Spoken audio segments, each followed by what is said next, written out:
براق سے بھی کئی ہزار درجے تیز رفتار، براق سے کئی ہزار درجے تیز رفتار۔ اس میں جب نبی پاک صلی اللہ تعالی علیہ وسلم سوار ہوئے تو جہاں تک جبرائیل کی نظریں جاتی تھی وہاں تک رف رف گیا۔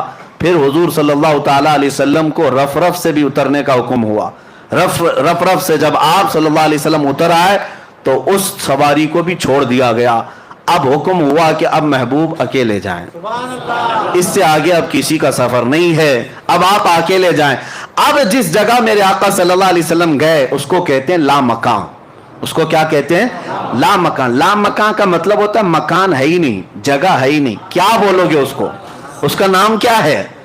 اس کا نام کیا؟ اچھا، اور دوسری بات، وہ کہاں ہے، کیسا ہے، کدھر ہے، یہ بھی نہیں پتا۔ ہم یہاں ہیں تو ہمارے جہتیں ہیں، 6 جہت مشہور ہے۔ جہت کس کو کہتے ہیں؟ ڈائریکشنز کو، ایک سامنے، ایک پیچھے، ایک دائیں، ایک بائیں، ایک اوپر، ایک نیچے، اس کو جہت کہتے ہیں۔ سامنے ہونا، پیچھے ہونا، دائیں ہونا، بائیں ہونا، اوپر ہونا، نیچے ہونا، یہ جہت ہے، یہ سمت ہے۔ نبی پاک صلی اللہ تعالی علیہ وسلم جہاں تشریف لے گئے وہاں کوئی جہت ہی نہیں، کوئی جہت نہیں۔ وہاں سامنے بھی نہیں کہہ سکتے، پیچھے بھی نہیں کہہ سکتے، دائیں بھی نہیں، بائیں بھی نہیں، اوپر بھی نہیں، نیچے بھی نہیں۔